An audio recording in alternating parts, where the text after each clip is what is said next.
What are you doing? Hey, Chelsea.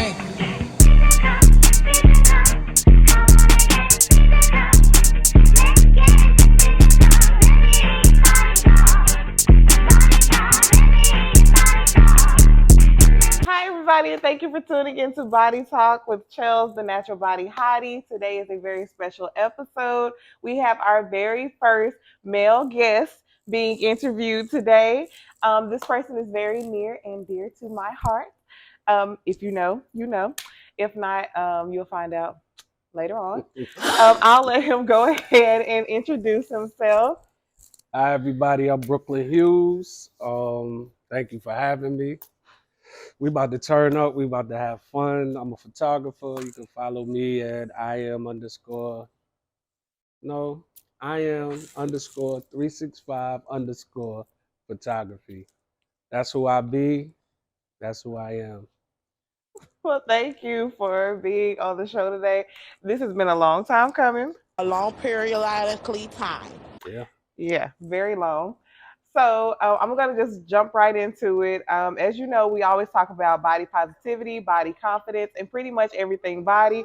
And I feel like we're not able to actually have this show without Mr. 365 being here because he works with, I'm not even going to say women, people of all different walks of life, all different backgrounds. And so when it comes to bodies, we don't I really know a lot. talk about like bodies as far as like the natural versus the surgery, and that's a very controversial topic. So you shoot everybody. You do not discriminate on who you shoot. So as far as your editing and retouching and everything goes, what's that process like as opposed to like the naturals to surgery? So to be honest, I do more editing on the women that had surgery versus the natural girls. And they want to be so perfect in an imperfect world. And it gets frustrating a lot because you could do a retouch really good and then they want to be sucked in more, booty poked out more, titties in their throat. And it gets frustrating. And I'm like, why you didn't have your doctor do that? Versus the natural girls, they just want blemishes removed, stuff like not even, I would say, stretch marks. Some want the stretch marks. A lot of people post my shit unedited, Right. like unedited. And it's not the girls that had the surgery, it's the natural girls. So, it's just be confident in who you are, love who you are, and just live like that, man. I agree. And I am guilty of that as well because I am one of those ones that I will post my unedited photos because they look so good. And as we talked about earlier, he's the one that brought out a lot of my confidence because, like I said before, I wanted to stay behind the camera. But then once I met this man and I was able to see his work, it was like, okay, I'm taking pictures from here on out. Like, it's no stopping. And we've been creating art ever since. Yeah. And then one of the reasons why I was so like drawn to his work and drawn to him in general, because a lot of photographers, they over retouch. They try to make the girls so perfect. And that to me, it starts to look sort of like the artificial intelligence. Like it's like robotic almost. Yeah. Like the waist is super, super small. The hips are exaggerated. The butt is exaggerated. And like, yeah, I'm a naturally curvy girl. Yes, my butt is big, but I don't want my butt like super, super huge where it's like just out of this world. Like you can see it from space. Like, I mean, and that's how a lot of photographers do. And then they smooth the skin so much where there is no contour, there is no like definition. Like the people look flat. Right. And like, what do you even call that? Overdoing it. Okay, because basically you ODing. You just ODing and you trying to make it so perfect I'm gonna play devil's advocate and I'm gonna side with some of the photographers that do that because that's what the client want from them. make me super smooth. I want that super, they call it airbrush. I want to be super airbrushed. And it kind of like take away from your style and it take away from your creativity when they just want to look like so perfect. And then they want to look like other people that they see. It's like I get all of these requests. Let's do a shoot like Lotto with a goat. Let's do a shoot like Nicki Minaj on a tree branch. And you don't even want to get on the tree. So it's like, they give you these outrageous requests and you got to fulfill that for them because you're going to want them to come back. I done did a whole bunch of shoots where I don't even feel like editing. Like I get discouraged from editing it because it's like your request is too much and then it take away from my work and then I don't want to post that on my page and I'm not going to post it on my page. Yeah, I can understand that. And then, like you just said with the request, because one of the things that we always focus on is the body confidence, the body positivity, and self love. And so, a part of that I feel like is a lot of what we see in the media, a lot of what we see on social media. You see a lot of girls that are perfect. You see a lot of girls that have the small waist, they have the airbrush skin, they have all these filters and things like that. And so, do you think that has a lot to do with like the insecurities, the depression, the anxiety, the body dysmorphia that a lot of women are dealing with, men as well? Because I know some men have requests of adding abs and things like that, making their beards fuller and things like that. So, like, do you feel like social media and your job like plays a role in that? Yeah, I'm definitely part of the bullshit. I'm not even gonna front, but like I said, that goes off of the requests. And like I said, it gets frustrating. And how can I say it? Me, let me say it like this. Me, I like to shoot people and I want my work to represent the real person that's I'm taking a picture of. A lot of these girls, you catfishing. And it was to the point, I would say, I've been doing this 8 years. I would say 4 to 5 years. I would always say, you know what? I'm not even a photographer. I'm a professional catfisher because I used to brag like, yo, I gave her abs, I gave her edges, I fixed her lashes, like, and they would call me Dr. Brooklyn. Yep. And it was like, I don't want to do that. Like, I don't want to. But like I said, I'm getting paid for a service, so I have to provide a service. I know I can do it, but I don't want to do it because I'm not a computer. So love yourself, man. That is the motto. That's the message for today. Man. Love yourself. You're not for everybody, man. You're not gonna never be for everybody. So don't try to be for everybody. If somebody don't like you, oh well, it's gonna be 10 people in line that like you.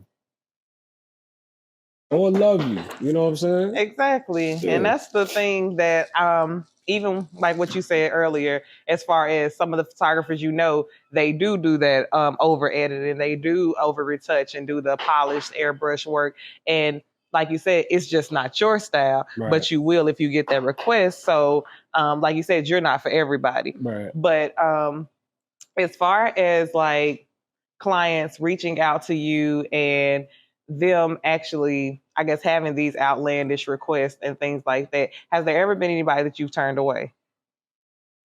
There's been a lot of people I've turned away because of the outlandish requests. Like, I'm not going to shoot something that I'm not comfortable shooting. I'm not going to shoot something I know I'm probably going to be bored with just to get some money because I want my work to flourish. I don't want just to get some money from it and then it just becomes a job because this is not a job for me. This is therapy for me. So I don't want nobody interfering with my therapy.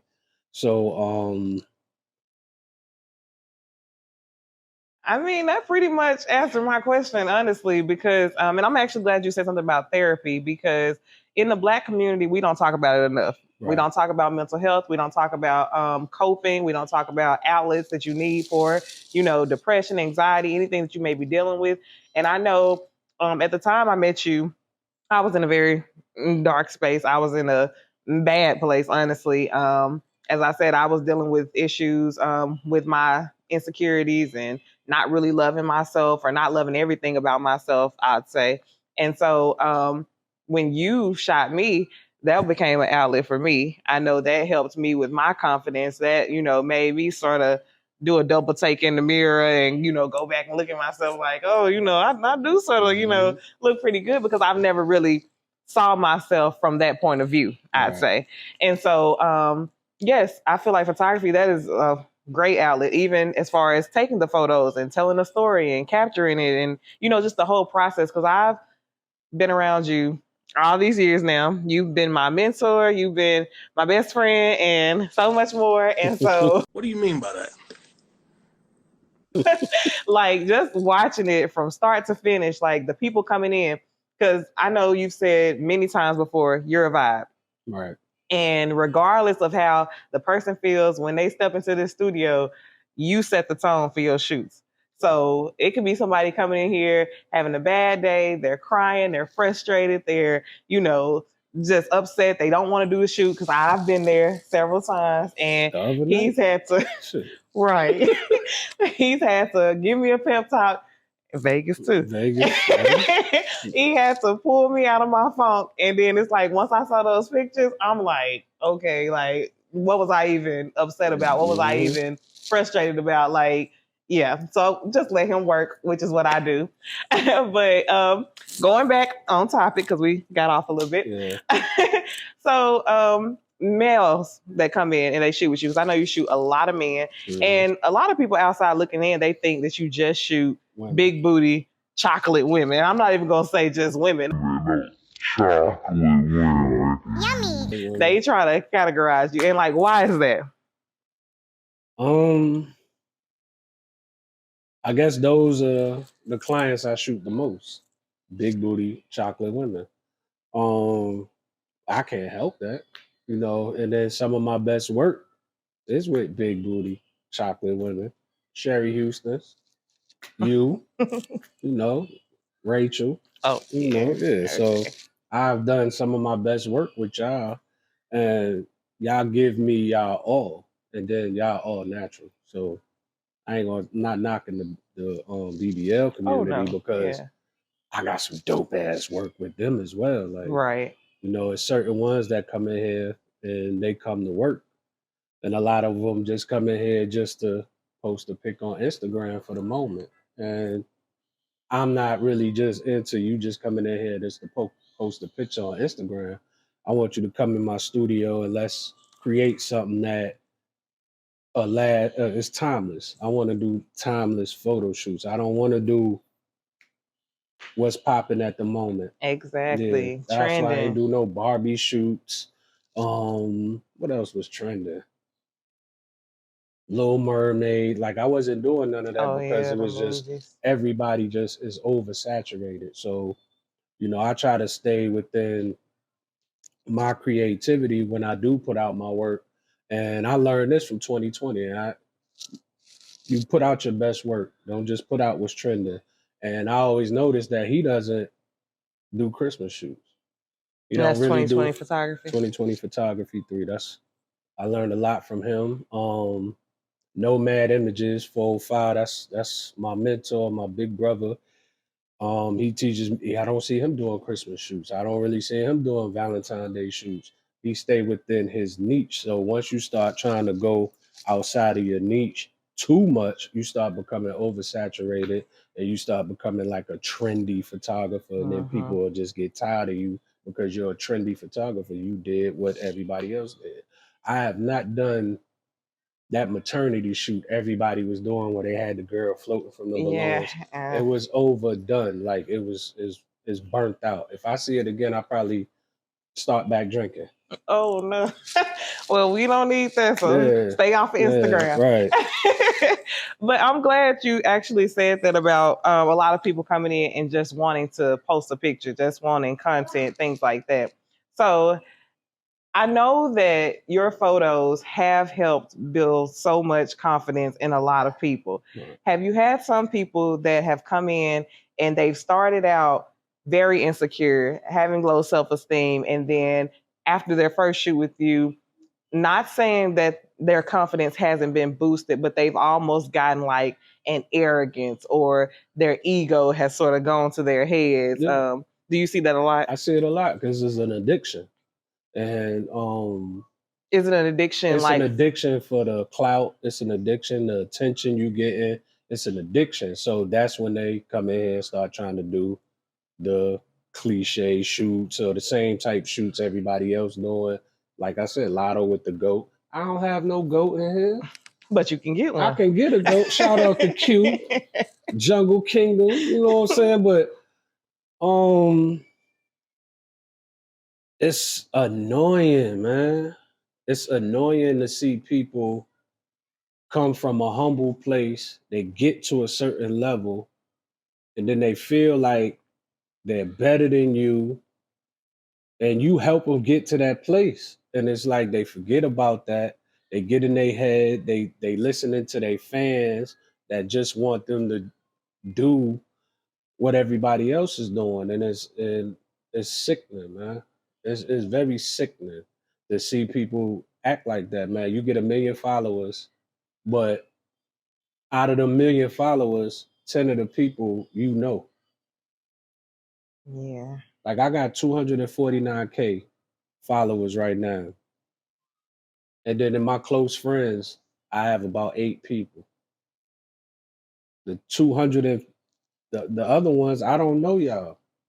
I don't know y'all, so I'm not gonna live for y'all. I appreciate y'all that love what I do, but I'm not living for y'all. I'm living for my family. Mm-hmm. You know what I'm saying? I got a family to take care of, and I got a family to have moral standards for. And I'm not gonna be this big head nigga because I got this many followers and this many people like me. Like people approach me and be like, "You're a celebrity." No, I'm not.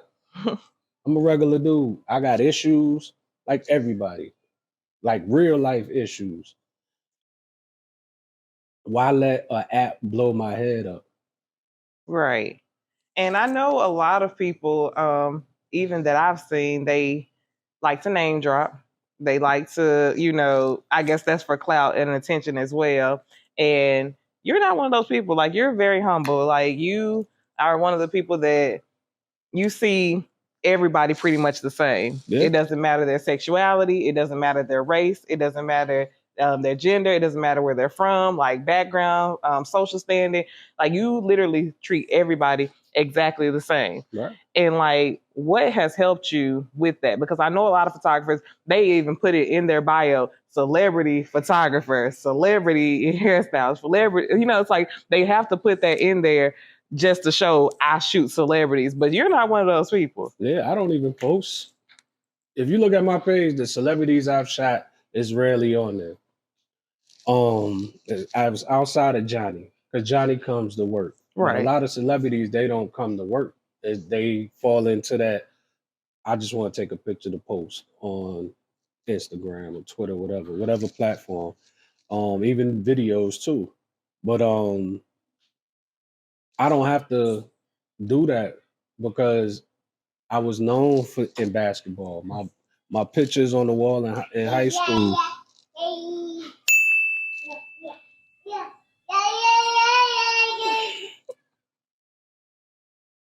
Okay, you I was a know. rapper. Okay. Yeah. Yeah. So you were known in basketball. You're so stinking cute.